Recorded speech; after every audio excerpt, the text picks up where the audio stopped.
둘, 셋. 안녕하세요. KTV 시청자 여러분 반갑습니다. 저는 가수 이은미입니다.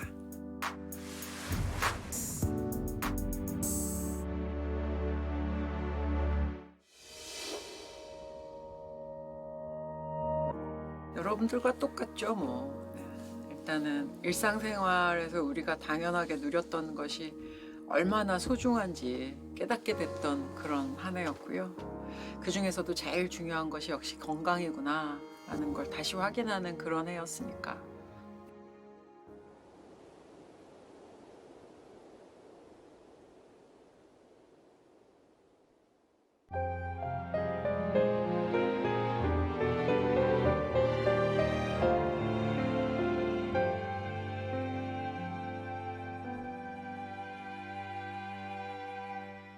또 하루가 지나간다.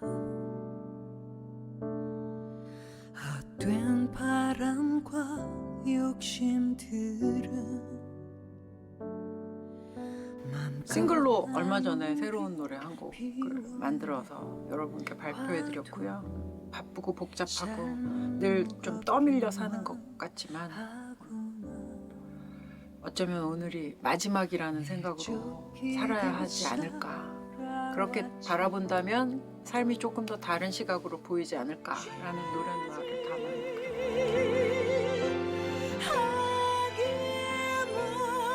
아낌없이 또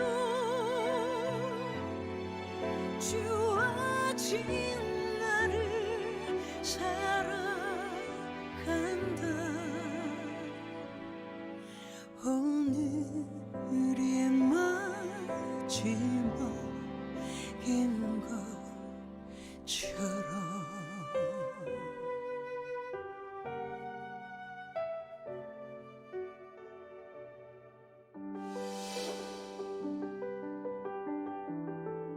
제가 그렇게 발음이 좋은 사람도 아니고 오히려 전달하시기에는 나레이션을 주로 업으로 하시는 분들이나 아나운서 분들이 훨씬 더 전달이 좋을 수도 있는데 왜 저를 부르셨나요? 라고 얘기를 하니까 진정성 얘기를 하시더라고요. 정책 홍보하시는 KTV에서 연락이 왔을 때 무척 반갑고 기뻤고요.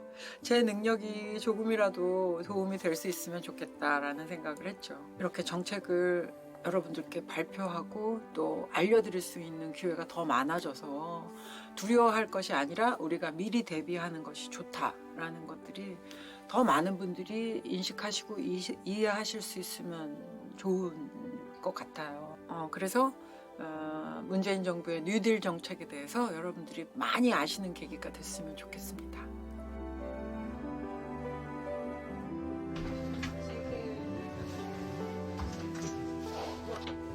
가보겠습니다. 네.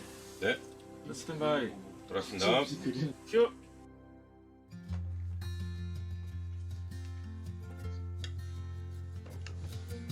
안녕하세요. 저는 10살 장도결입니다. 공부는 수학을 가장 좋아하고요. 집에서는 노는 걸 좋아해요. 지금 그림 그리는 거 뭐 거침없이 그리는데 뭐 그리고 있을까요? 하늘을 나는 자동차예요. 걸음마를 뗐을 무렵부터 유독 자동차 장난감을 좋아했다는 도결이. 특히 상상의 나래를 펼칠 수 있는 미래 자동차 그리기가 취미라는데요. 아빠 잘했어요. 어디 솜씨 구경 좀 해볼까요? 이거는 전기차예요. 이거는 에너지를 충전해야 이렇게 나아갈 수 있고요. 이거는 전기로 많은 에너지를 뿜어내면서 하늘을 나는 거예요. 그리고 뭔가 위험하면 여기 낙하산이 펴져가지고 차가 안전하게 내려갈 수 있게 해줘요. 아, 위에가 낙하산. 네. 오. 낙하산은 사고가 났을 때 차의 보호막 역할도 한다는데 디테일은 또 있습니다. 숫자 50은 뭐예요? 숫자 50? 배터리. 배터리 잔량. 네. 아. 다음 자동차는 태양열을 에너지 삼아 달리는 차입니다. 지금 여름이에는 더워서 선풍기로 여기 있는 전기로 선풍기 쓰고 막 TV 보고 있어요. 하늘을 날면서 TV도 네. 보고 선풍기도 하고. 운전은 로봇이에요. 아, 운전 로봇이. 도결이가 그린 미래 자동차엔 아이다운 기발한 상상력만 있는 건 아닙니다. 그리고 이건 달리면서 물이 나와요. 물이 나온 것도 아니에요, 친구가. 그런데 하늘을 나는 전기차며 수소차는 친환경 미래 모빌리티의 대표 주작격입니다. 어떻게 관심을 갖게 됐나 했더니 아버지에서 답을 찾을 수 있었는데요. 하늘을 나는 자동차는 저도 어렸을 때 많이 꿈꿔왔었던 거거든요. 자동차에서 날개가 쫙 펴지면서 쫙 불을 뿜으면서 이렇게 날아가서 하늘을 날아가는 모습을 많이 상상을 했었는데 실제로 또 도결이도 이렇게 그리면서 생각을 하는 거 보니까 그래서 이제 실현 가능성이 더 빨리 오겠구나. 미래형 자동차를 타고 세계 여행을 가고 싶다는 10살 도결이. 그 꿈은 어쩌면 생각보다 빨리 이루어질 수 있을 것 같습니다. 2022년을 미래차 대중화 원년으로 만들고 2025년까지 미래차 중심의 사회와 산업 생태계를 조성하기 위해서 미래차의 편리한 충전과 주차 환경을 조성해 나가고 이번에 만나볼 주인공은 불가능할 것 같던 일상을 이미 현실에서 이룬 이입니다. 네, 여보세요. 입니다. 아, 네. 선생님, 그 주소가 어떻게 되는가요? 늦은 오후 걸려온 주문 전화. 알겠습니다. 저희가 맛있게 튀겨드리겠습니다. 감사합니다. 서둘러 주방으로 향하는 박미숙 씨는 치킨집 2년 차의 초보 사장님입니다. 일단 치킨을 맛있게 튀기려고 하고 있습니다. 첫 번째로는 물반죽으로 튀기고요. 두 번째는 이렇게 가루반죽을 하는데 네, 이거는 사람 손으로 붙여서 해야지 더 정밀하게 됩니다. 사실 미숙 씨는 치킨집을 열기 전까지만 해도 20년 넘게 영어 학원을 운영하던 대표였습니다. 학원까지 접고 야심차게 뛰어들었지만 자영업의 현실은 생각보다 혹독했다는데요.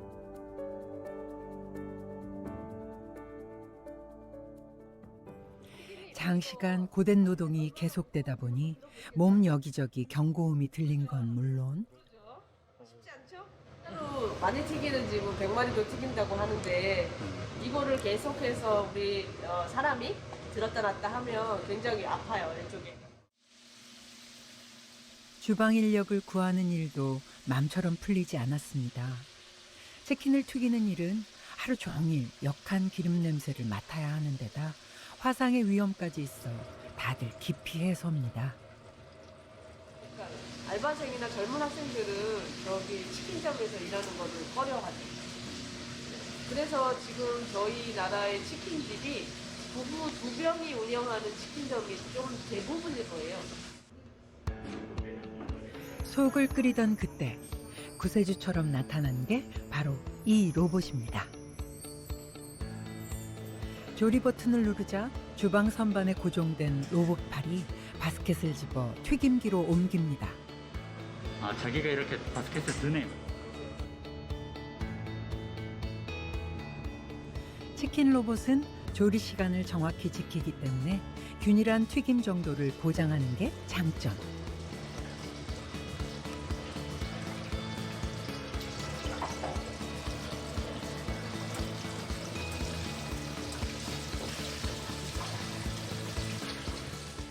부위별로 로봇은 구별해서 튀길 수 있거든요. 저희 순살은 8분 30초 튀기고 있고요.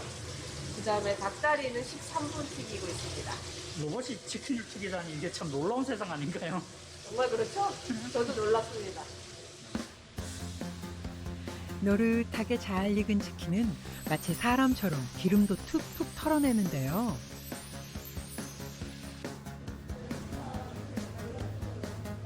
위험한 튀김 업무에서 해방되자 놀라운 일이 벌어집니다.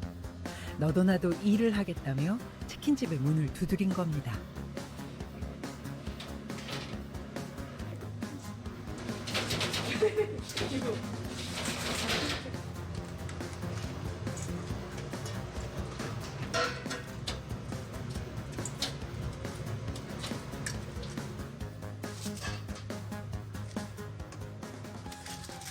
좀 간단한 로봇이 할 수 없는 것만 저희가 준비해놓은 거 로봇이 다 튀겨가서 저희 스켓 해갖고 마지막에 주면은 저희가 이제 포장 준비해갖고 나가는 거죠. 이 튀김 로봇이 있다는 게 이 치킨집에서 일하는 걸 결정하는데 좀 큰 영향을 주셨나요? 그렇죠. 장시간 뭐 사람이 하면 아무래도 힘드니까 로봇이 튀겨주니까 그게 장점이라서 저도 왔거든요. 치킨 로봇 도입 후 새로 채용한 직원은 배달 알바를 제외하고 4명. 미숙 씨는 인력 고민을 덜게 된 이후 서비스에만 집중해 다른 매장도 새로 오픈할 수 있었습니다. 꼭 비대면뿐만 아니라 어쨌든 우리가 건강한 어떤 삶을 유지하는 데 있어서 사람의 노동력이 너무나 힘들게 들어가는 일들은 앞으로는 조금 지양되지 않을까. 그래서 사람을 돕는 로봇이 많이 도입될 거라고 생각되고 그 중에서도 치킨 튀기는 로봇은 그 선두에 서 있지 않을까 싶습니다. 살아온 날도 앞으로 살아갈 날도 다른 두 사람. 이들의 상상을 현실로 바꾸고 더 풍요롭게 할 이것. 바로 한국판 뉴딜입니다. 다들 한 번쯤 들어보셨죠? 금년 초 코로나19에 따른 글로벌 팬데믹이 발생하면서 글로벌 경제는 대공황 이후에 가장 심각한 경기 침체를 경험하고 있습니다. 이루 열거할 수 없는 많은 분야에서 새로운 질서가 형성되고 있고 우리 일자리와 노동시장도 예외는 아닙니다. 청년들 실업 위기가 아주 심각하고 해서 국가는 첫 번째로 일자리를 최대한 만들어내야 되고요. 그런데 여기에 더 나아가서 일자리를 만들 뿐만 아니라 미래 성장의 바탕이 되는 혁신 성장의 원동력이 되는 그것까지 같이 하면 얼마나 좋겠습니까?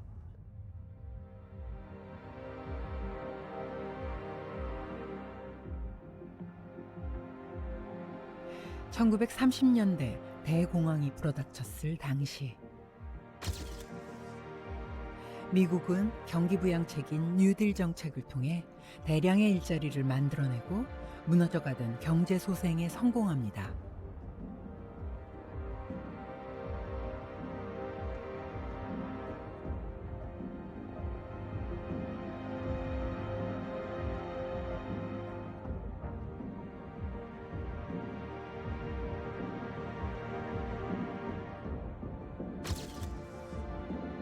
한국판 뉴딜은 유례없는 감염병으로 전 세계가 돌파구를 찾는 이때 현재의 위기를 극복하고 4차 산업혁명 사회를 발빠르게 개척하려는 국가 대전환 프로젝트라고 할 수 있는데요. 이 규모와 이 계획의 규모와 방대함이 미국의 뉴딜에 버금갈 정도다 해서 한국판 뉴딜이라고 명명하였고요. 우리나라뿐만 아니라 다른 주요 국가들도 코로나 위기에 대응하기 위해서 미래 전략을 다들 추진하고 있습니다. 독일 같은 경우는 친환경차와 수소 경제에 기반을 둔 미래 투자 대책을 발표했고, 또 프랑스 같은 경우는 수소 R&D, 디지털 등 혁신 기술 투자에 중점을 둔 프랑스 재건 계획을 발표한 바가 있습니다. 또 중국도 5G 통신망, 특구압 송전 설비 등 7대 신형 인프라 투자로 코로나 위기를 극복하려고 지금 추진 중이고요. 한국판 뉴딜의 키워드하고 아주 공통된 것이죠. 지난해 7월 공식 발표된 이래 문재인 대통령이 직접 현장을 다니며 챙길 정도로 공을 들이고 있습니다.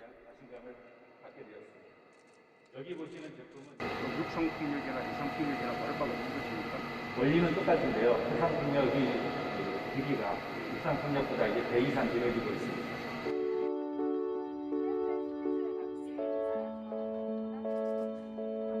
실제로 우리가 이렇게 할 수 있을 때가 언제입니까? 2026년, 5년, 2027년 우리가 그 자율주행 개별차 하게 되면 그때 되면은 아마 이제 사실 코로나19 당시 경제위기 대응을 위해 비상경제회의를 주재했던 것처럼 대통령이 주재하는 전략회의도 가동 중입니다. 한국판 유지를 촉진하는 데 필요한 제도 개선과 규제 혁신을 속도감 있게 추진하겠습니다. 규제 혁신이야말로 한국판 유지의 또 하나의 성공 조건입니다. 한국판 뉴딜 때문에 요즘 눈코 뜰 새 없이 바쁜 분은 또 있습니다. 지난해 총선으로 9년 만에 정치에 복귀한 이광재 의원입니다. 케네디 대통령이 나는 달에 가고 싶다는 연설을 국회에 가서 해서 예산을 따져. 그래서 연인원 수십만 명이 모여가지고 결국은 달 날아가는 프로젝트에 성공하면서 미국이 전무후무한 미국이 되거든요. 거기서 결국은 컴퓨터, 오늘날 인터넷, GPS, 마우스 거기서 다 나온 거예요. 그러니까 우리도 디지털 그린 이런 것이 달 날아 쏘는 프로젝트 같은 거다 이게. 응? 그래서 이 세상에 없는 것, 지금의 그것 없이는 못 사는 거를 만들어서 내면 우리가 윌리사의 문명의 주인공이 되는 거죠. 전 인류가 똑같이 직면한 코로나19 극복이란 숙제. 이를 가장 빨리 해결하는 나라가 새로운 문명의 주인공이 될 거라는데요. 한국판 뉴딜은 이를 위한 과감한 도전입니다. 제일 안타까운 게 이제 블록체인 같은 경우는 정말 선도국가가 될 수 있었거든요. 근데 다들 그게 무슨 가짜라고 그랬단 말이에요. 그런데 그 사이에 이제 미국 보면 이제 JP 모건이나 일반 은행까지도 이제는 다 블록체인을 다 여기서 비트코인을 거래가 되기 시작하고 있거든요. 이러면 너무 아쉬운 거죠. 그러니까 일단 도전해보고 문제가 생기면 고치면 되거든요. 그렇지 않아요? 지금 보면 중국 보면은 이미 택시를 타면은 카드를 못 써요. 현금도 안 씁니다. 카드도 안 쓰고 다 QR코드로 하고 심지어는 제가 저기 동북 삼성에 가니까 이 저기 닭 있잖아요. 닭에다가 만보기를 채운 거예요. 그래가지고 닭이 운동량을 체크가 되잖아요. 그럼 그게 3배로 파는 거예요. 그러니까 육질이 좋다. 그렇죠. 왜냐하면 이게 너무 좁은 공간에서 있으면은 그런 거죠. 그래서 모든 전 생산 영역에서 우리가 디지털화를 그린을 하게 되면 한국이 된다. 그래서 저는 이거죠. 이번 기회에. 그런데 기억하는 분들도 있겠지만 이전에도 정권에 따라 알맹이는 다르지만 각각 뉴딜 카드를 내놓은 바 있습니다.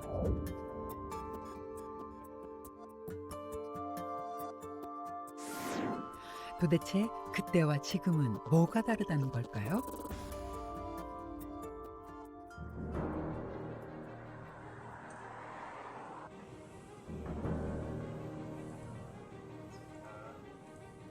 벽면을 가득 채운 수백 대의 모니터 화면. 도시 곳곳에 설치된 CCTV가 찍고 있는 건 세종시의 주요 시설과 도로입니다.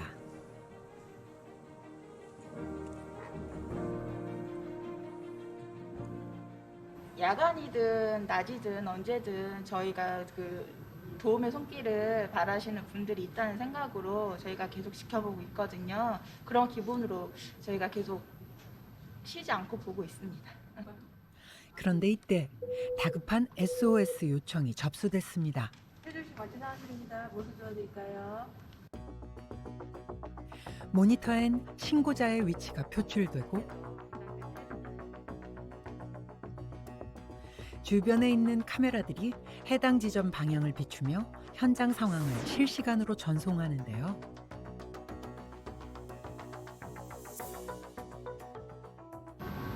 현장 위치가 표출이 되고 또 주변 카메라가 밑에 투망처럼 이렇게 보이는 거예요.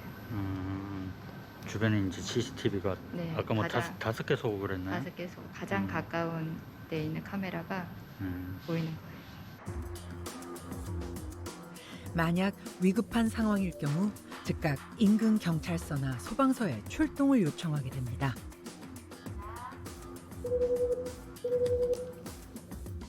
도시통합정보센터가 CCTV 비상벨을 통해 시민들을 안전하게 구조한 것만 여러 건. 비상벨은 이렇게 눌러주시는 것도 있지만 저희가 직접 방송을 해서 하는 경우도 있거든요. 근데 저희가 그 걸어오시는 분께서 조금 아파 보이시는 분이 계시더라고요. 그래서 저희가 직접적으로 방송을 해서 그분과 대화를 해서 앰뷸런스를 직접 불러드린 경험이 있거든요. 비상벨을 누르는 것조차 어려운 상황이면 스마트폰을 흔들기만 해도 됩니다. 혜준 씨 언제 나오십니다. 무엇을 도와드릴까요? 네, 테스트 중입니다. 긴급 상황 시에 어린아이들이나 어르신들께 꼭 필요할 것 같죠? 그냥 앱만 깔아놓으면 그냥 자체적으로 실행이 된다고요? 저거는 진짜 다 보급을 해야 되겠네. 제 위치 중심으로 해서 가까운 카메라들이 표출이 됩니다. 아, 급할 땐 그냥 이렇게 흔들어도 되는 거네요. 네네. 근데 앱은 이제 실용화 시켜놓고 있는 상태라. 2천여 대의 지능형 CCTV와 센서들은 방범위 외에도 교통, 화재, 환경오염 등 전 분야에 걸쳐 도시 상황을 24시간 관리 중입니다. 문제가 생기면 해당 기관에 연락해 처리도 돕는데 그 결과 도시 운영은 더 똑똑해졌습니다. 올해 집중호우 당시 발빠른 대처가 이루어진 것도 다 이런 실시간 분석과 관계기관 연계가 가능했던 탓입니다. 그런 상황을 보고 이제 관제원이 신고를 한 거고 이제 소방차가 출동을 해서 현장을 제지하고 차량을 통제를 하는 거죠. 데이터 분석과 공유를 통해 하나로 연결된 도시. 저도 살고 싶은데요. 교통이나 방범, 환경, 보건, 문화 등에 있는 데이터를 모아서 한 군데 모아서 이 데이터를 시민들에게 그대로 이렇게 이용할 수 있게끔 구축을 했기 때문에 인프라와 그다음에 데이터, 그다음에 빅데이터 분석을 통해서 시민들에게 실시간으로 이용할 수 있는 플랫폼화된 도시를 만들었다고 생각합니다. 집배원의 뒤를 졸졸 쫓아다니는 이 녀석은 아까부터 사람 뒤를 졸졸 따라다니는 이 녀석의 정체는 뭔가요? 추종 로봇은 어떻게 집배원을 따라갈까요? 집배원 추종 로봇. 국산 기술로 개발된 추종 로봇은 고중량 우편물을 실은 후 집배원의 체형을 인식해 자율주행으로 따라가는 로봇입니다. 보조 역할을 하는 로봇이라고 생각하면 요즘과 같은 비대면 시대에 각광받는 기술인데 올해 서비스 시행을 앞두고 있습니다. 쉽게 할 수 있도록 도와주는 아주 기특한 녀석이죠. 이처럼 빅데이터와 인공지능, 자율주행 같은 신기술을 통해 생활은 더 편리해지고 공공 서비스의 질은 높아진 도시를 스마트 시티라고 합니다. 편리한 비대면 우편 서비스를 제공. 디지털과 그린을 결합한 한국판 UG의 핵심 사업으로 스마트 시티 건설에 속도를 낼 것입니다.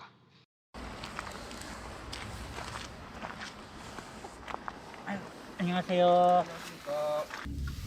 자율주행 시작하겠습니다.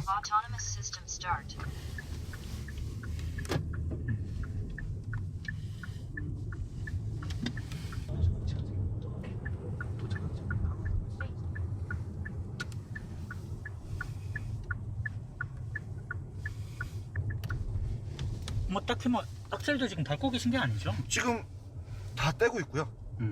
지금 발이랑 손발 다 떼고 지금 운행 중이고요. 이 차량은 지금 정밀지도 기반으로 지금 주행을 하고 있기 때문에 이제 저희 정밀지도 내에 이제 규정 속도 및 저희 특징점들 다 구현을 해놓았기 때문에 그거 통해서 지금 저희가 라이다로 인지를 하고 카메라로 인지를 해서 지금 이렇게 주행을 하고 있고요. 약 청사 주변 4.4km를 주행을 하는데 이 4.4km 안에 총 3개의 정류장이 있어요. 이 3개의 정류장을 지금 저희가 요 정류장마다 이제 세워서 이제 승객을 승하차하는 그렇게 진행하고 있고요. 주변에 있는 상황 인지를 다 전대미문의 신종 코로나 바이러스 감염증은 비대면 그리고 디지털화를 앞당기고 있습니다. 4차 산업혁명 관련 기술은 뉴노멀로 자리 잡았으며 디지털 경제로의 전환 속도가 국가 경쟁력을 좌우하는 요소로 자리 잡았습니다.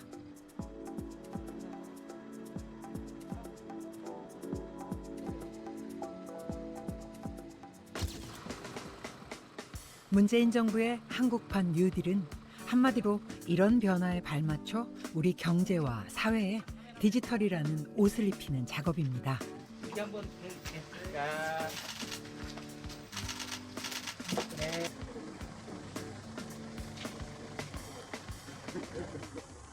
이제 세종시에서는 플랫폼 확대, 구간 확대, 노선 확대, 그 사용자 확대를 통해서 계속 확장을 하고 나갈 거고요. 그리고 유상 서비스를 시작으로 이제 다양한 차량 플랫폼, 그러니까 현재 뭐 택시와 같은 아니면 버스와 같은 그런 다양한 형태의 서비스들을 이제 확장해 나가려고 계획을 하고 있습니다.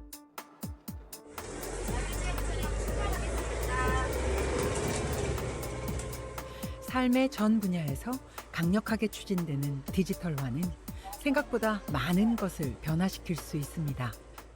국민들이 피부로 좀 느낄 수 있는 구체적인 변화를 몇 가지만 예시로 말씀을 드린다면 우선 우리가 지갑에 가지고 다니고 있는 신분증도 조만간 이 스마트폰으로 대체될 거라고 생각을 합니다. 스마트폰에 저장 가능한 모바일 신분증이 도입될 예정이고요. 전국에 이 디지털 기반의 스마트 병원을 건립해서 AI 닥터, 즉 닥터 앤서를 통해서 AI 정밀 진단이 가능해질 거라고 생각합니다.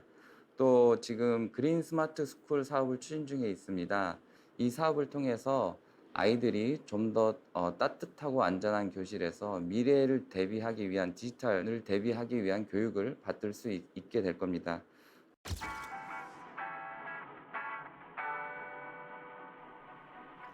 (20세기) 이른바 한강의 기적을 통해 제조 경제로 탈바꿈하고 아시아의 용이 되었다면 4차 산업혁명 시대, 우리가 한 발 앞서 있는 디지털 경쟁력을 키워 포스트 코로나 시대를 앞서가겠다는 건데요.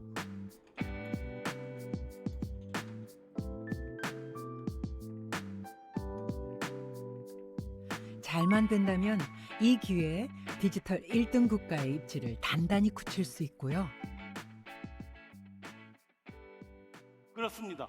정부는 데이터, 네트워크, AI 등 소위 DNA에 앞으로 25년까지 39조 원을 집중 투자하게 됩니다. 그리하여 디지털 경제의 선도 국가로 우뚝 서게 될 것입니다. 선진국을 따라잡기 급급했던 우리 경제의 체질도 근본적으로 바꿀 수 있습니다. 우리의 디지털 역량을 전 산업 분야에 결합시킨다면 추격형 경제에서 선도형 경제로 거듭날 수 있습니다. 그것이 디지털 뉴딜의 목표입니다. 디지털 경제의 원유격인 데이터를 수집하고 가공하는 과정에서 대규모 일자리도 만들어지게 됩니다. 소개 좀 부탁드리겠습니다. 안녕하세요. 저는 데이터 라벨링 작업을 하고 있는 작업자 손희승이라고 합니다. 최근에 직업 어떻게 되셨지?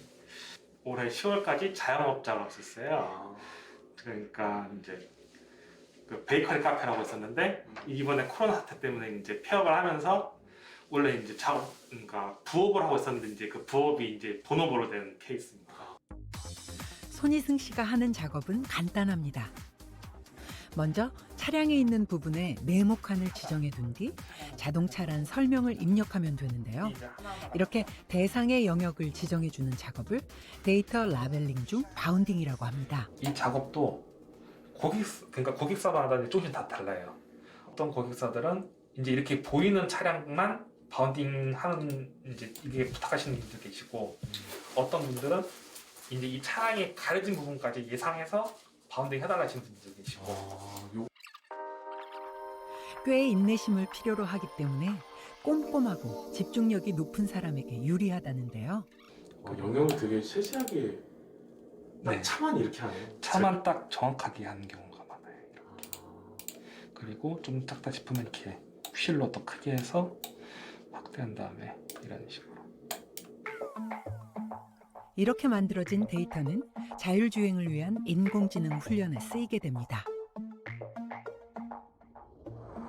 이런 작업이 없이는 인공지능들이 이제 상황을 판단하기 어렵겠죠. 이게 자동차인지 사람인지 이걸 지나가야 되는 건지 아니면 멈춰야 되는 건지 이런 작업을 할 수가 없는 상황인 거예요. 그러니까 인공지능이 학습용 데이터가 교과서라면 희승 씨는 학생들을 위해 교과서를 만드는 장인쯤으로 보면 될 것 같은데요. 양질의 학습용 데이터가 많을수록 인공지능은 더 똑똑해질 수 있습니다. 이제 이게 전체적인 차량뿐만 아니라 이제 가려진 차량들, 또 밤에 있는 차량들, 또 이제 비가 오거나 눈이 오는 악천후 상황들 그런 상황들을 전부 다 인식할 수 있는 인공지능이 되겠죠. 무서운 속도로 진행 중인 4차 산업혁명은 더 밝고 편리한 미래를 앞당긴다는 장점 외에 전통적인 일자리에 위협이 되고 있습니다. AI가 일자리를 줄이는 부분도 있습니다. 그러나 또 한편으로 우리가 에디슨이라는 사람이 이제 제너럴 일렉트릭이라는 그 회사를 동업을 하는데 그때 만든 게 소위 가전시대란 말이에요. 세탁기, 냉장고, 토스트기. 그러니까 여성을 가사노동으로부터 해방시킨다. 이런 사상인데 만약에 그때 에디슨이 없었으면요. 우리가 노예를 23명 데리고 살아야 됩니다. 빨래도 해야지, 뭐 말도 키워야지. 에? 근데 그러면 우리가 처음에는 그 마부들이 다 굶어 죽을 줄 알았지만 결국 새로운 직업들이 많이 나왔거든요. 그러니까 저는 앞으로 이 디지털과 그린 혁명 이런 거는 어마어마한 새로운 또 일자리를 만들어낼 거라고 봅니다. 새롭게 만들어질 데이터 관련 일자리의 대다수를 차지하고 있는 건 희승 씨가 하고 있는 데이터 라벨링입니다.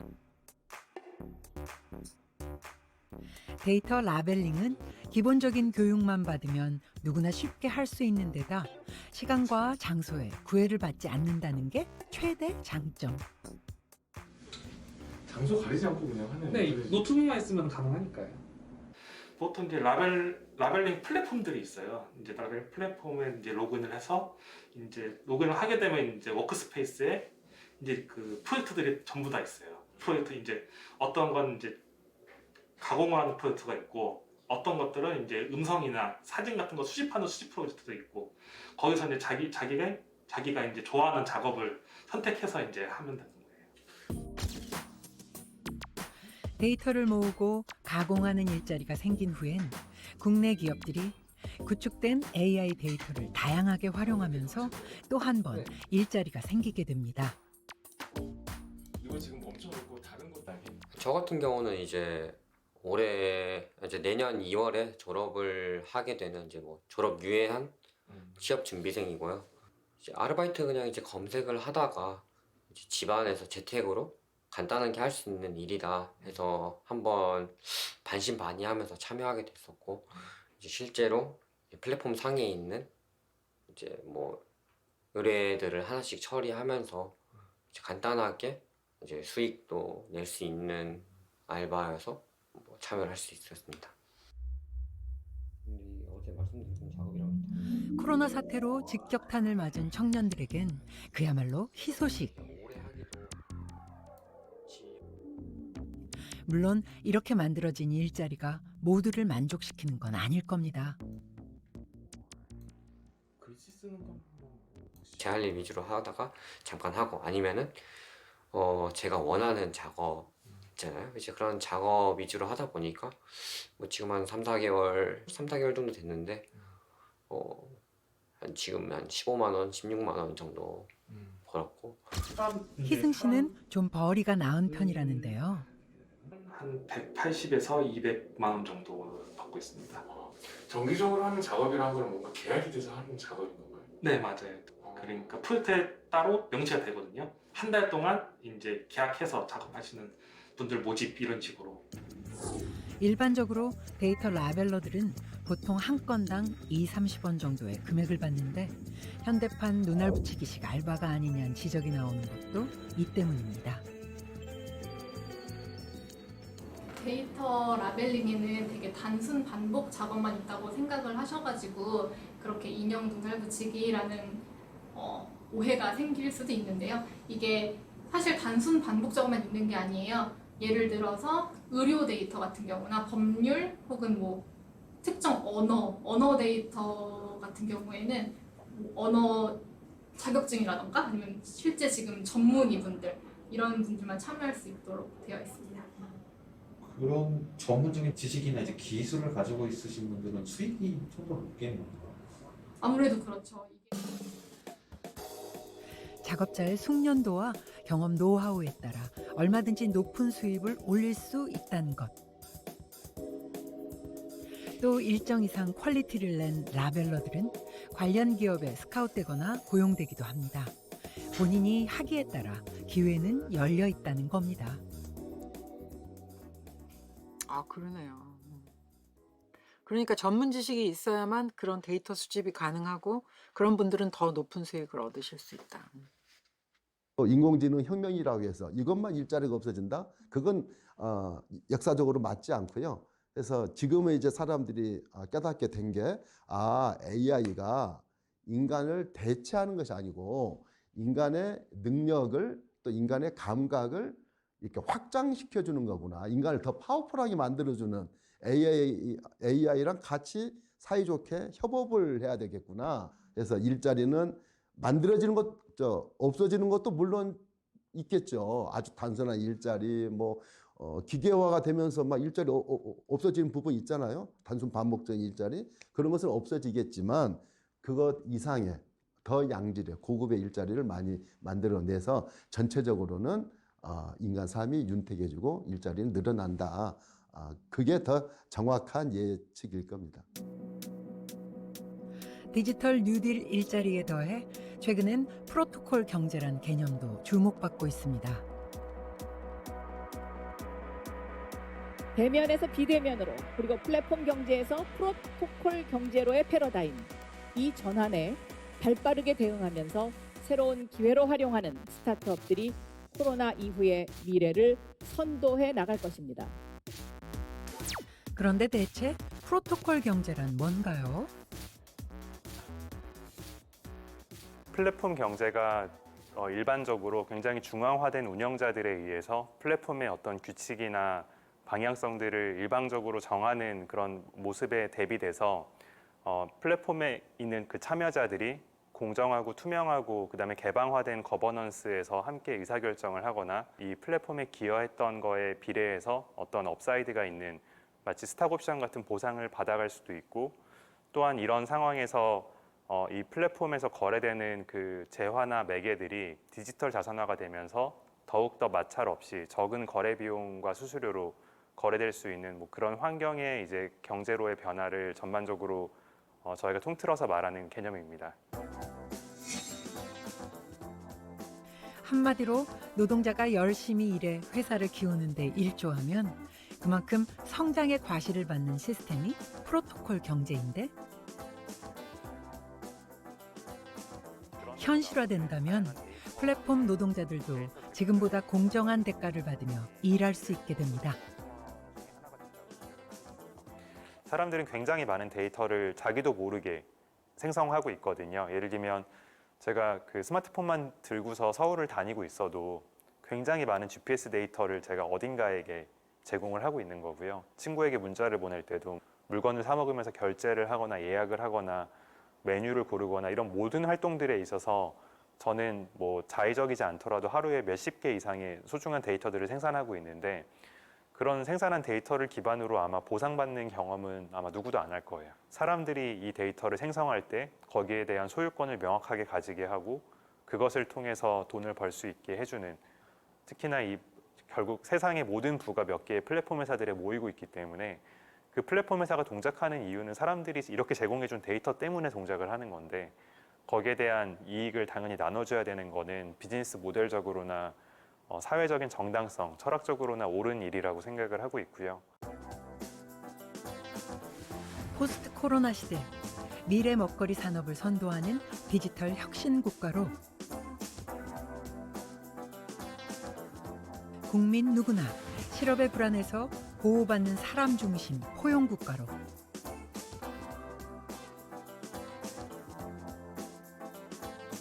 수도권뿐 아니라 전국이 골고루 잘 사는 나라.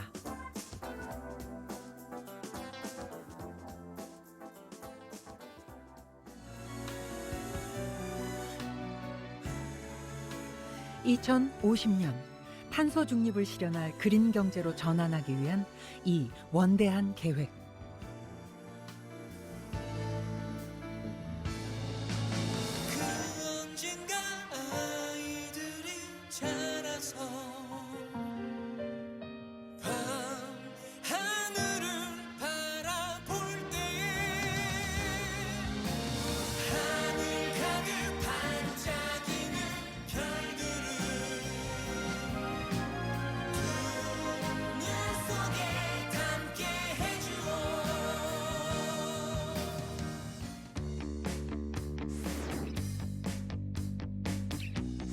올해는 한국판 뉴딜이 구상의 단계를 넘어 본격적인 실행에 접어드는 해입니다.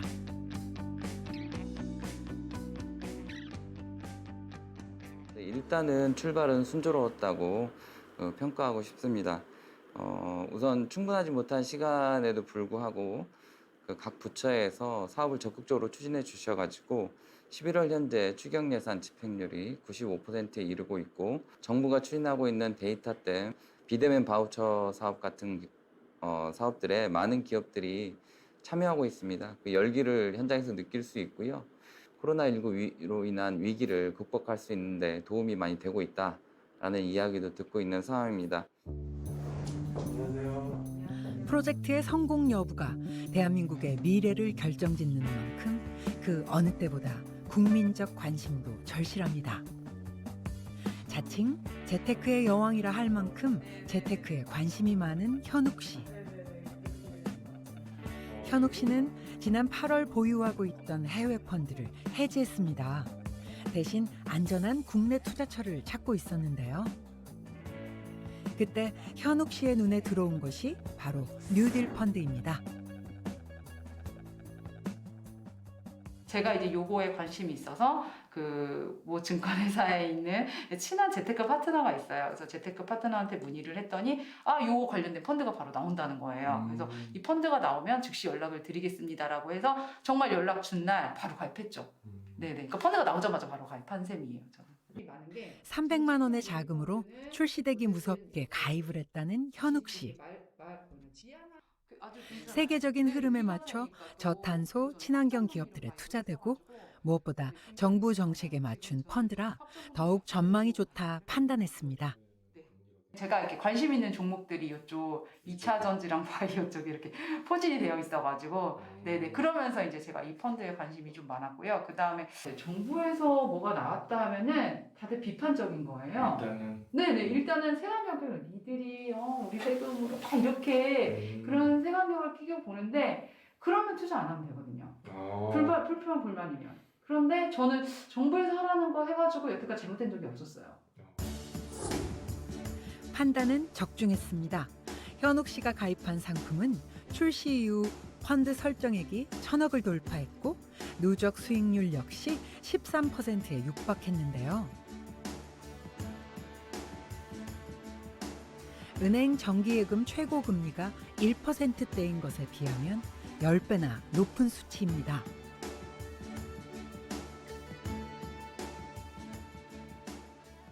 아직까지는 제가 수익률을 매일 눈으로 체크를 하고 있거든요. 네, 수익률은 굉장히 좋은 편이에요. 네, 그리고 제가 가입한 펀드가 또 그 상위권에 있는 거예요. 그럼 사람 심리가 그렇더라고요. 아무래도 꼴찌에 있는 것보다는 위쪽에 있게 되면 나 잘했어 막 이러면서 잘 선택했어. 그렇죠 역시 나야 막 이러면서 네네네 그렇게 보게 되는 것 같아요. 현욱 씨가 수익률만큼이나 매의 눈으로 지켜보는 건 또 있습니다. 평소에도 친환경에 관심이 많아 기사를 자주 찾아봤다는 현욱 씨. 펀드 가입 후에는 그 빈도가 훨씬 늘어났다는데요. 이제는 거의 전문가 수준입니다. 뉴딜 펀드 내년 3월에 4조 원 규모로 조성이 된다. 이런 내용이 있네요. 이게 말씀하신 아직 출시 안 한. 제일 중요한 부분이 물론 뭐 수수료 이런 것도 중요하지만 이 펀드가 대체 어디에 투자되고 있는지 그게 사실은 가장 좀 궁금한 내용들이거든요. 그래서 이제 보면은 이런 이제 투자 전략들 이런 것들이 사실은 네네네네 이런 것들이 사실은 이제 제일 중요한 부분이에요. 뭐 읽어도 좀 어렵긴 하지만 그래도 이제 대충 이런 쪽에 투자가 된다. 여기 보면은 환경, 사회 뭐 이런 데 관점을 반영해서 내 주식, 그러니까 내가 넣은 자금에서 60% 이상 투자가 된다라고 되어 있어요. 친환경 기업들의 실적이 곧 수익률로 이어지기 때문에 관심을 가질 수밖에 없습니다. 좋은 정보는 나눌수록 배가 되는 법. 혼자 알기 아까운 뉴딜 펀드에 관한 글을 블로그에 올렸다는데요. 이제는 뉴딜 펀드 전도사 역할도 하고 있습니다. 네, 이제 뉴딜 지수랑 뉴딜 펀드 투자하기라고 해서 제가 지난 9월 7일에 이 펀드가 9월 초에 나왔어요. 9월 3일 날 제가 알기로는 이제 막 발행된 걸로 알고 있는데 제가 그 주에 바로 가입을 했었거든요. 나오자마자. 그러면서 이제 이렇게 제가 이렇게 기사도 이제 같이 포함해서 이렇게 올렸었어요. 한국판 뉴딜은 2025년까지 이어지는 장기 프로젝트. 그만큼 많은 재정 투입이 되어야 한다는 뜻인데요. 정부 자금만으로는 한계가 있을 수밖에 없습니다. 현재 시중에는 연 1%대의 저금리 기조로 인해 유동자금이 사상 최고치를 기록하고 있는데요. 그 금액만 3천조 원이 넘습니다. 투자처를 찾고 있는 풍부한 유동자금을 한국판 뉴딜 투자로 유도해 추진 동력을 얻고 그 성과를 국민들과 공유하자는 것이 뉴딜 펀드의 핵심입니다. 우리가 이번에 V자 계곡을 위기를 넘어가야 된다고 그러잖아요. 그럼 쉽게 생각해보면 물리학적으로 생각해보면은 이 V자 계곡을 흙으로 다 메우든지 아니면 뭔가 날아가는 걸 하든지 결국은 대규모 투자가 불가피하죠. 유럽 같은 경우에 신재생 에너지에 160조 원의 펀드를 모았습니다. 저는 국민들이 여기 함께 참여해서 저는 위기의 강을, 과거는 금모기 운동 한 거잖아요. 근데 마음을 모았단 말이에요. 근데 이번엔 펀드를 모아서 이익도 있어야 될 거 아니에요. 그러면 좋겠다. 안정적 수익을 만들면 그러면 국가도 좋고 국민도 좋은 거 아니냐. 그렇게 생각하게 된 거죠. 올해는 20조 원 규모의 정책형 뉴딜 펀드가 추가로 조성돼 대한민국을 발전시킬 기업과 프로젝트들의 투자가 이루어질 예정인데요. 이로 인해 더 많은 국민들이 관심을 갖게 된다면 한국판 뉴딜의 성공에 한 걸음 더 가까워질 수 있습니다.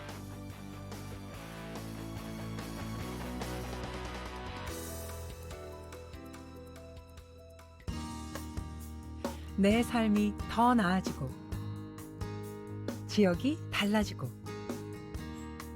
대한민국의 미래가 새로워지는 희망의 길. 한 번도 가보지 않은 그 길을 우리는 이제 막 걷기 시작했습니다. 숱한 장애물도 기다리고 있을 겁니다. 하지만 위기 때마다 발휘된 긍정의 에너지가 있는 한 충분히 이겨낼 수 있습니다. 우리의 100년을 위한 담대한 도전. 훗날 탁월한 선택이었다고 웃으며 말할 날이 오겠죠? 저도 국민의 한 사람으로 그날이 오길 고대하겠습니다. 미래를 위해서 어떤 방향으로 미래를 위한 투자를 하는 것인지를 정확하게 알 수 있어서 더 많은 분들이 이 다큐멘터리를 꼭 보셨으면 좋겠어요. 21년에는 우리의 일상이 진짜 다시 돌아왔으면 좋겠어요. 네, 코로나 같은 거 걱정 없이 많은 사람들이 함께 정말 미래를 향한 희망을 품을 수 있는 한 해였으면 좋겠습니다.